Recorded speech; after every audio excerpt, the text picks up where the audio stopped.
Hey everyone, DFA here, welcome back to the channel, and yes, I am starting a new series with this one. It's going to be about ships that are actually fairly good in Blitz, and fairly good at teaching you something, but also fairly forgotten, that you barely meet in battle, and when you meet them, they are actually never really played in the right way. And if you closely watched the opening sequence, you see that it's some footage I recorded a long time ago when I was still named DeathFromAbove in the game. And obviously, I've been willing to cover that ship for quite some time because the Normandie is actually one of my favorites in the game. And that series is a perfect opportunity to do that. So I'm going to tell you why I chose this one for tier 6, and let's take a look at the stats first. And here we have it in the stats sheet next to a couple of other tier 6 battleships and predominantly battlecruisers, Ripples, Renown, de Dunkerque, Mackensen and a couple of other battleships with 12 guns. So the first thing we noticed, it's a fairly small target, 176 meters. It's actually looking like one of those Lego ships when you're trying to squeeze as much guts on something. It's really small. It's also not very survivable. It's by far the worst survivability at tier 6, and the concealment is fairly average. Where it gets better, and it's actually kind of normal for a battlecruiser, top speed and mobility are actually very good. They're only beaten by the two British battlecruisers, and you do get an engine accelerator to make it even better. The turn time is also really good, so you can actually play that thing with a concealment module to help you further stay alive.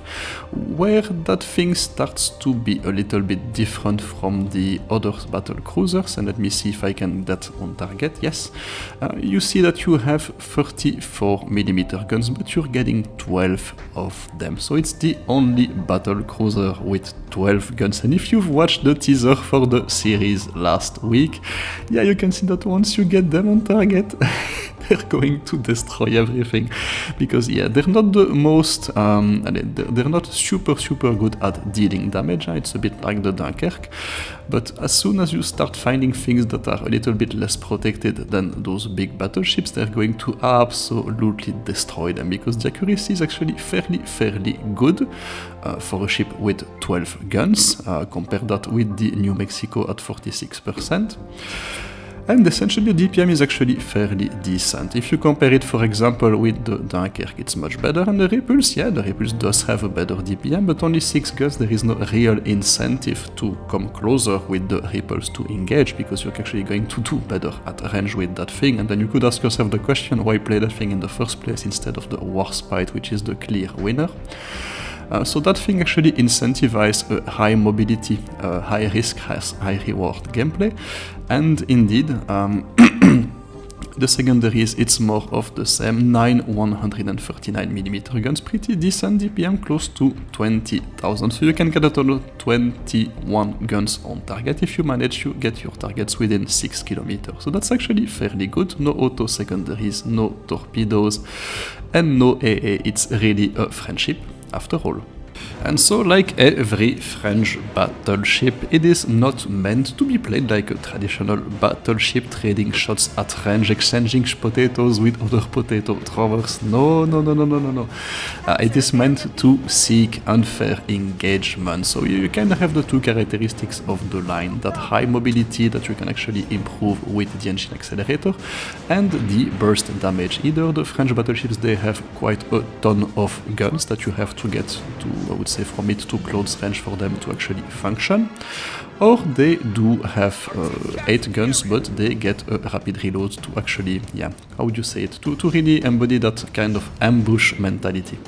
And so that is what the Normandie is about, and the reason for which it often gets overlooked is people tend to play it like a traditional ship of the line. For example, yeah, here I'm seeing there's quite a lot of ships right in front of me, so I'm going to slow down a bit, see where this is going, see who they are choosing as a target, because my team is predominantly going towards C, and there is a battleship behind me, but right now I'm going to attract a bit too much attention. It's also a tier 7 battle and I'm there with my tier 6 ship with the worst survivability.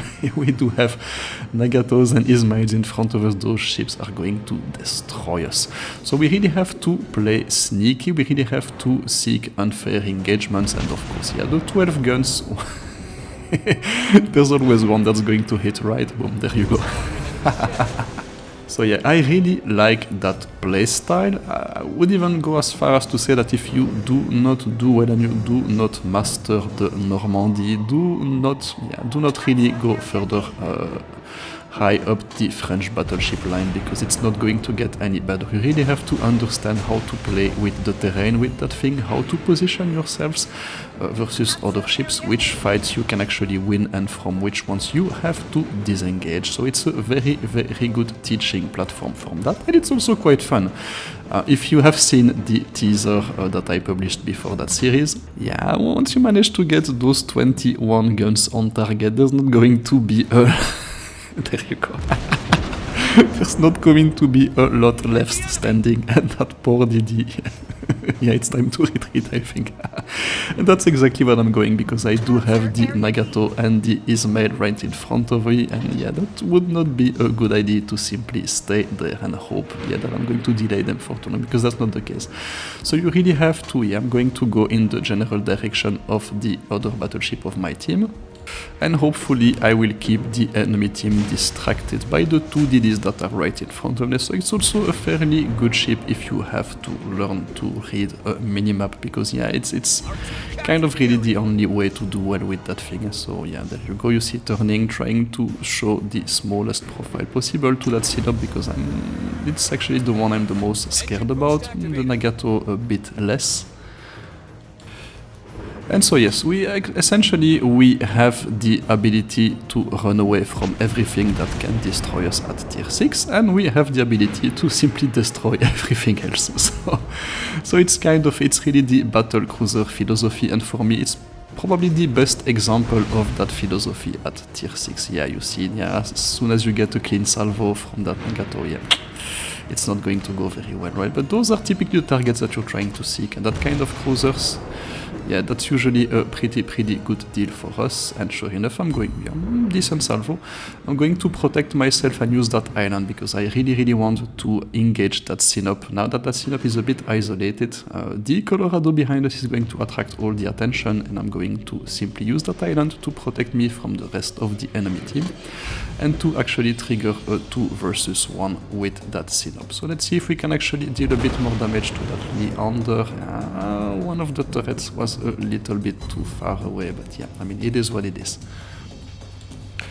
And so there you go, that's how you play it. Now it's a 2 versus 1 on that synop, so we should be able to deal a little bit of damage to it, while they are all busy looking at the Colorado, who's doing exactly what it's supposed to do. It's a pretty good tank indeed, and it's supposed to be, yeah, soaking up damage. 11 hits, not bad for a salvo, making sure that the Nagato does not get a clean shot on me, so I'm using the terrain as much as I can to show the smallest amount of skin, while I'm keeping myself in a position to be dealing damage, and hopefully that salvo will do a little bit better than the previous one.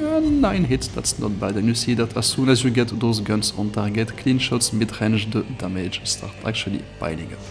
But now the Nagato, it's gone, so it's time to get the fuck out immediately. Because those things are going to turn their attention to me, and yeah, I am absolutely not in a position to be playing against those big boys. Yeah, you see, as soon as you take hits from those 406mm guns from the Nagato, it's more or less game over for you.